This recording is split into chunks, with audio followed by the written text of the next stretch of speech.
अगर ना बन पा रहा हो जीवन में कोई काम या पाना चाहते हो हर समस्या से आराम, तो बोलते रहिए जय सिया राम, जय जय सिया राम। किस्मत की रेखा। नमस्कार साथियों, किस्मत की रेखा में एक बार फिर से आपका बहुत बहुत स्वागत करता हूं। किस्मत की रेखा में एक बार फिर से हाजिर हूं। आज मई के महीने से देवगुरु बृहस्पति, जो कि दूसरी राशि से निकलकर तीसरी राशि में यानी कि जेमिनी में प्रवेश करने वाले, जो एक साल के लिए किसी भी राशि में रहते हैं, उनका गोचर सभी लग्न वालों के लिए कैसा रहने वाला है, इसके बारे में पूरी विस्तार से जानकारी आपको दूंगा। बहुत सारे आपको उपाय भी बताए जाएंगे। अगर आपने अब तक हमारे चैनल को सब्सक्राइब नहीं किया है तो जरूर कर लीजिएगा, बेल आइकन प्रेस कर दीजिएगा। कोई सवाल हो तो कमेंट में जरूर कीजिएगा। आपका सवाल, आपके कमेंट्स पढ़कर हमें आगे के वीडियोस की श्रृंखला को किस प्रकार से जारी रखना है, आपके कुछ सुझाव हमें मिलते हैं, इसका हमें इंतजार रहता है। चलिए समय व्यर्थ न करते हुए जल्दी से शुरुआत करते हैं आज के ज्योतिषीय सत्संग की। साथियों, क्या आप तैयार हैं एक ऐसे बदलाव के लिए जो आपकी सोच को बदल कर रख देगा, जो आपके रिश्तों को नई दिशा देगा और जो आपके भाग्य के नक्शे को फिर से खींच कर रख देगा? क्योंकि 14 मई 2025 से लेकर 1 जून 2026 तक देवगुरु बृहस्पति प्रवेश कर रहे हैं मिथुन राशि यानी कि जेमिनी साइन में। और यह गोचर सिर्फ एक ज्योतिषीय घटना ही नहीं है साथियों, बल्कि एक चेतना का परिवर्तन भी है, एक नई शुरुआत है, एक तरह की कॉलिंग है आपकी आत्मा की ओर से कि अब वक्त आ गया है, उठ जाइए। इस ट्रांजिट में हर लग्न यानी कि असेंडेंट के लिए कुछ ना कुछ विशेष जरूर होगा। कोई नया रिश्ता लेकर आएगा, कोई बंद दरवाजा जो अब खुलने वाला है, या कोई पुराना घाव जो कि अब भर सकता है। इस वीडियो में हम बात करेंगे क्या आपको करना चाहिए और क्या नहीं करना चाहिए, और कैसे आप इस डिवाइन ट्रांजिट को अपने जीवन का सबसे बड़ा मोड़ बनाकर इसका पूरा उपयोग कर सकते हैं।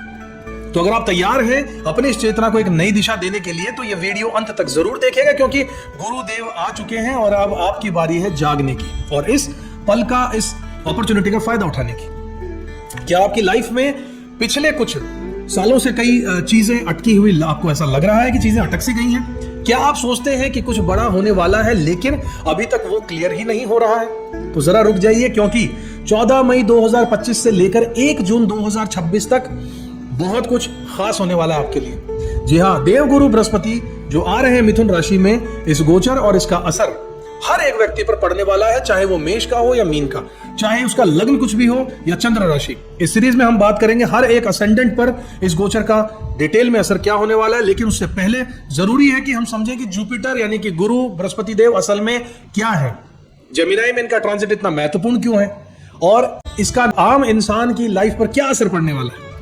बृहस्पति देव ज्योतिष में वो ग्रह साथियों जो न सिर्फ हमारे भाग्य, शिक्षा और आस्था को दर्शाते हैं, बल्कि ये भी बताते हैं कि हमें लाइफ में असली ग्रोथ कहां से मिलने वाली है। ये आकाश तत्व का प्रतिनिधि है, यानी सब कुछ समेटने वाले हैं। ये आशावाद, विश्वास, सीखने और सिखाने की ऊर्जा का स्रोत भी है।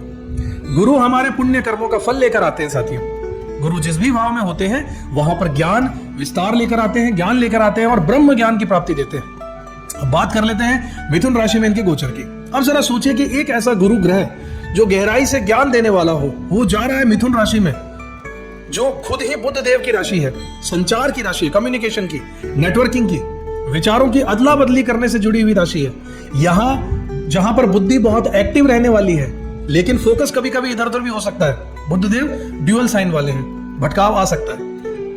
इनकी 2 राशियां होती हैं, तीसरी और छठी। अब जब गुरु इस राशि में आ रहे हैं साथियों, तो एक यूनिक सी चीज होने वाली है। हमारे अंदर का जिज्ञासु इंसान जाग उठेगा। हम सीखना चाहते हैं नई स्किल्स, नई भाषा और नई सोच, लेकिन अगर हम सतर्क ना रहे साथियों, तो यही ज्ञान हमें कंफ्यूजन में बदल के हमारी हालत खराब कर सकता है।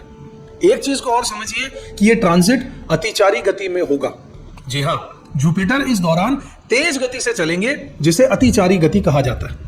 और इतिहास गवाह साथियों कि जब भी गुरु अतिचारी हुए हैं, 1918 से 1920 में स्पेनिश फ्लू आया, WW1 एंड मतलब वर्ल्ड वॉर प्रथम का अंत हुआ, 1945 से 1947 में वर्ल्ड वॉर सेकंड का भी अंत हुआ, भारत पाकिस्तान का विभाजन हुआ, 2008 से 2010 ग्लोबल इकोनॉमिक क्राइसिस आया, 2019 से 2021 कोरोना महामारी और लॉकडाउन लगा। इस बार भी 2025 से 2033 के बीच में गुरु की स्पीड में वही असामान्यता रहने वाली है साथियों। मतलब तेजी से बदलाव आने वाले, तेजी से अवसर आएंगे, और अगर आप तैयार नहीं हैं तो मौका छिन भी सकता है। तो यह ट्रांजिट आपके लिए क्या लेकर आएगा? एक जनरल ओवरव्यू की बात करें तो तेज विचारों का दौर आने वाला है। लोग अपने स्किल्स पर ध्यान देना शुरू करने वाले हैं। AI, artificial intelligence, communication, writing, education, YouTube, blogging, tech startup जैसी कई चीजें तेजी से बढ़ने वाली है, जिनमें टेक्नोलॉजी का इन्वॉल्वमेंट है, कम्युनिकेशन का इन्वॉल्वमेंट है, मोबाइल का इन्वॉल्वमेंट है, डिवाइसेस का। साथ ही बढ़ने वाला है कंफ्यूजन, ओवरथिंकिंग और जानकारी की बाढ़ आने वाली है। इंसान को चारों तरफ से डेटा मिलने वाला है। तो क्या करना चाहिए? इस ट्रांजिट में सिर्फ एक ही मंत्र को याद रखिएगा साथियों, ज्ञान को छांटिए, आत्मसात करिए। बहुत तरह की भीड़ आपके सामने आने वाली है कि ये भी सीख लो, वो भी सीख लो, ये सारा डेटा ले लो, वो डेटा ले लो। काम तभी आएगा जब उसमें से आप अच्छे से छटनी कर लें और उसी चीज को पढ़ें, उसी चीज पर अपना समय लगाएं जिससे आप फायदा उठा सकते हो, जो आपके लिए बनी है। व्यर्थ की चीजों में ना पड़िए और अच्छी सी चीज को जो आपके ज्ञान की हो सकती है, अपने काम की हो सकती है, उसकी नॉलेज लीजिए और उसे अपने अंदर आत्मसात करते रहिएगा। तब आप इस ट्रांजिट का पूरा फायदा उठा पाएंगे। तो दोस्तों, ये था इस ट्रांजिट का एक बेसिक सा इंट्रो। अब हम शुरू करते हैं लग्न दर लग्न बृहस्पति के मिथुन राशि में गोचर का पूरा विस्तार से क्या असर रहने वाला है। हर लग्न की डिटेल में एनालिसिस भी करेंगे, मेष से मीन राशि तक। तो अगले पार्ट को जो यहां से शुरू हो रहा है, मिस मत कीजिएगा। अगर ये वीडियो आपको अब तक अच्छा लग रहा है तो लाइक, शेयर, सब्सक्राइब जरूर कीजिएगा और हाँ, कमेंट में जरूर बताइएगा कि आपको गुरु के इस गोचर से क्या उम्मीद है। अब बात करते हैं साथियों मिथुन लग्न वालों की, यानी कि जेमिनी असेंडेंट के साथियों की। गुरु का यह गोचर इनके लिए क्या लेकर आने वाला है। कभी कभी जिंदगी में ऐसा समय आता है जब लगता है कि अब मेरी कहानी की अगली चैप्टर शुरू हो रही है। अगर आप मिथुन लग्न यानी कि जेमिनी असेंडेंट में हैं तो 2025 से 26 का गुरु गोचर आपके लिए वही अगला चैप्टर है, क्योंकि इस बार आपके ही लग्न में यानी पहले भाव में ही देवगुरु बृहस्पति प्रवेश करने जा रहे हैं आपके हेड पे। और ये ट्रांजिट आपके लिए सिर्फ गोचर ही नहीं है साथियों, बल्कि एक कार्मिक अपग्रेड है। मिथुन लग्न के लिए गुरु ग्रह का पहले भाव में गोचर, पहला भाव यानी कि लग्न असेंडेंट, इस भाव से तय होता है आपका शरीर, आपका व्यक्तित्व, आपकी उपस्थिति, आपका प्रेजेंस, आपका ऑरा, आपकी सोच, नजरिया और आई एम की भावना। और अब यहां पर आ रहे हैं ज्ञान, विस्तार और शुभता के ग्रह गुरु बृहस्पति। मतलब अब आपकी जिंदगी की सेंट्रल थीम होगी ग्रोथ ऑफ सेल्फ। आपका नया अवतार बनने जा रहा है। पॉजिटिव इफेक्ट्स की बात करें तो पर्सनैलिटी में आपके अपलिफ्टमेंट आने वाला है। अब आपकी वाइब्स बदलने वाली है। आप जहां जाएंगे लोग आपकी प्रेजेंस को नोटिस करना शुरू कर देंगे। गुरु आपके ऑरा को मैग्नीफाई करने वाले हैं। लोग आपसे गाइडेंस मांगेंगे, आपकी बातों में वजन महसूस होने लगेगा।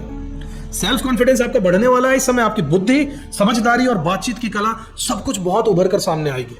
आपको लग सकता है कि अब मैं अपने आप को सच में जान रहा हूं। फिजिकल अपीयरेंस में निखार आएगा। कुछ लोग वजन भी बढ़ सकता है कुछ लोगों का, लेकिन ग्लो भी आने वाला है, एक ऑरा उभरने वाला है। हेल्थ भी जनरली बेटर होगी, खासकर अगर आप स्पिरिचुअल या फिर सात्विक जीवन की ओर बढ़ते हैं तो। नई शुरुआतों का समय है साथियों। जुपिटर पहले भाव में होते हुए पूरे जीवन को रीसेट करने का मौका आपको दे रहे हैं। करियर, रिलेशनशिप, माइंडसेट, गोल्स, सब कुछ, सबके बारे में आप नया तरीके से सोच सकते हैं। मेंटरशिप और टीचिंग के रास्ते नए खुलने वाले हैं। अब आप टीचर, गाइड, इन्फ्लुएंसर या पब्लिक वॉइस की तरह सामने आ सकते हैं। जुपिटर की दृष्टियों की बात करें तो कौन कौन से दरवाजे खुलेंगे? 5वीं दृष्टि पंचम भाव पर क्रिएटिविटी बढ़ जाएगी। रोमांस और लर्निंग पर आप में से बहुतों को रोमांटिक डेवलपमेंट्स होगा। बच्चों से जुड़ी खुशियां आएंगी। ये कोई रचनात्मक ब्रेक थ्रू या क्रिएटिविटी में आपको काम मिल सकता है। कुछ लोग हायर एजुकेशन, कॉम्पिटिटिव एग्जाम्स या फिर स्पिरिचुअल स्टडी में सक्सीड भी कर सकते हैं। 7वीं दृष्टि सप्तम भाव पर जो शादी और पार्टनरशिप का है, तो रिश्तों में क्लैरिटी आने वाली है। कुछ लोग शादी कर सकते हैं। एक्साइटिंग रिलेशंस में कमिटमेंट या फिर अगले लेवल पर ले जाने की संभावना भी बनने वाली है। रिश्ते आगे बढ़ा सकते हैं आप, अगला कदम रख सकते हैं। बिजनेस पार्टनरशिप के लिए भी यह समय अनुकूल रहने वाला है। 9th एस्पेक्ट यानी 9वीं दृष्टि की बात करें तो 9वें भाव पर जो कि हाउस ऑफ फॉर्च्यून है, हायर लर्निंग का है, रिलीजन का है। जीवन में आशीर्वादों की बारिश शुरू होने वाली है। आध्यात्मिक यात्रा, पिलग्रिमेज या फिर गुरु से मिलने की संभावना बढ़ जाएगी। हायर कॉलिंग का एहसास आपको बार बार भीतर से होगा। ऐसा लगेगा कि परमात्मा से कोई संदेश आपको मिल रहे हैं। कुछ बातों का ध्यान रखना होगा। ओवर कॉन्फिडेंस से बचिएगा। कभी कभी मैं ही सब कुछ हूं, ये भावना आ जाती है, गुरु के समय में आती है, लेकिन उसे बैलेंस करना जरूरी है। वजन को मत बढ़ने दीजिए, लेजीनेस को मत बढ़ने दीजिए। आप में थोड़ा आलसपन भी आ सकता है। गुरु कभी कभी शरीर में हैवीनेस लेकर आ सकता है। ध्यान, योग या फिर संतुलन रखना बहुत जरूरी है। सेल्फ इमेज की ओवर ऑब्सेशन से आपको बचना चाहिए। यह समझिए कि ट्रू ग्लो आपके अंदर से ही आता है। आप क्या कर सकते हैं इस समय पर? मैं कुछ रिकमेंडेशंस आपको दूंगा कि खुद को एक्सप्रेस करने के नए रास्ते खोज लेने चाहिए आपको, चाहे वो ब्लॉगिंग हो, पॉडकास्टिंग हो, स्पीकिंग हो, टीचिंग हो या फिर कोई नया स्टार्टअप। हेल्थ और फिटनेस को प्रायोरिटी पर रखिएगा साथियों। ऐसे लोगों के साथ कनेक्ट कीजिए जो आपकी स्पिरिचुअली आपको अपलिफ्ट कर सके। आध्यात्मिक हो, दूसरे लोग की बातें करते हो, हायर सेल्फ की बातें करते हो। सेल्फ रिफ्लेक्शन के लिए जर्नलिंग शुरू कर दीजिए, डायरिया लिखना शुरू कीजिए, दिनचर्या लिखना शुरू कीजिए, प्लानिंग करना शुरू कीजिए, लिखना शुरू कीजिए। Third house is house of writing, वहीं पे उसी साइन में आपके लग्न में आ चुके हैं गुरुदेव। अपने पुराने पैटर्न्स को कॉन्शियस ब्रेक लीजिए, उनसे अपने आप का एक नया वर्जन बनाने का समय आ चुका है। अब फटाफट से अगर शॉर्ट समरी में बात की जाए तो जुपिटर का ये ट्रांजिट आप लोगों के लिए आपकी पर्सनालिटी में निखार लेकर आ रहा है, आपका कॉन्फिडेंस बूस्ट हो सकता है, आपकी हेल्थ जनरली अच्छी रहने वाली है, लेकिन थोड़ी सी लेजीनेस के साथ आप आगे बढ़ सकते हैं। रिलेशनशिप्स में आप कमिटमेंट के फेस में जा सकते हैं। क्रिएटिविटी के फील्ड में अगर आप हैं तो आपको इंस्पिरेशन बहुत मिलने वाला है और आप अच्छा काम कर सकते हैं। परमात्मा की ब्लेसिंग आपको मिल सकती है, ट्रैवल आपको करना पड़ सकता है और अच्छे टीचर्स की गाइडेंस भी आपको मिल सकती है। कुछ चीजों का ध्यान रखना होगा, जैसे कि आपको अपनी ईगो को थोड़ा कम करना होगा और अपने शरीर को फिट रखने का ऊपर काम करना होगा, ध्यान रखना होगा, क्योंकि वजन बढ़ने के संकेत नजर आ रहे हैं साथियों। मिथुन लग्न के मेरे चमकते सितारों, गुरु खुद आपकी आइडेंटिटी को डिवाइन टच देने वाले हैं। ये वक्त है खुद को नए रूप में देखने का, ये वक्त है वो बनने का जो आप हमेशा से भीतर महसूस करते हैं, लेकिन कभी शब्दों में कह ही नहीं पाए। गुरु आपके साथ है, अब आप भी अपने साथ हो जाइए, पूरे तरीके से लग जाइए इस मौके का फायदा उठाने के लिए। तो साथियों, 1 साल 1 महीने और 19 दिन तक चलने वाला यह बृहस्पति का गोचर आपको हमारे जीवन के कितने ही पहलुओं को छू जाएगा, हिला देगा, बदल देगा। हो सकता है कुछ रिश्ते टूट जाए, हो सकता है कुछ नए रिश्ते जुड़ जाए, कहीं नई शुरुआत होगी तो कहीं अधूरी कहानी पूरी होगी। पर याद रखिएगा, गुरु कभी कुछ छीनने नहीं आता, वो हमेशा कुछ सिखाने आता है, और जब सीख पूरी होती है तो वरदान अपने आप आपके जीवन में उतर जाता है। इस वीडियो में हमने यह देखा कि अब बारी है आपकी। बिल्कुल ध्यान से चीजों को जो बताया है उन चीजों को फॉलो कीजिएगा। आपने अपने लिए कौन सा भाग महसूस किया है, किस लाइन ने आपको अंदर तक कुछ हिला दिया, कुछ संकेत दिया, क्या आप भी महसूस कर पा रहे हैं कि कुछ बदलने वाला है? नीचे कमेंट करके मुझे जरूर बताइएगा। आप इस ट्रांजिट में क्या उम्मीद रखते हैं, ऐसा भी मुझे बताइएगा। या अगर आप चाहें तो सिर्फ इतना लिख दीजिएगा कि मैं गुरु की कृपा को स्वीकार करने को तैयार हूं। वीडियो अगर अच्छा लगा हो तो लाइक कीजिए, शेयर कीजिए, सब्सक्राइब जरूर कीजिए चैनल को। बहुत ही मेहनत के साथ अच्छे वीडियोस आपके लिए लेकर आते हैं। अगर आप चैनल पर नए हैं, सब्सक्राइब जरूर कीजिएगा, क्योंकि ये सिर्फ एक वीडियो ही नहीं था, ये आपके भीतर के ज्ञान का द्वार खोलने की हमारी एक प्रयास थी, जो कि हम समझते हैं, चाहते हैं कि आप बताएं कि यह सफल रहा या नहीं रहा। मैं मिलूंगा आपसे अगले वीडियो में अगली रोशनी के साथ। तब तक के लिए अपना पूरा ध्यान रखिएगा। जय गुरुदेव, जय श्री राम। किस्मत की रेखा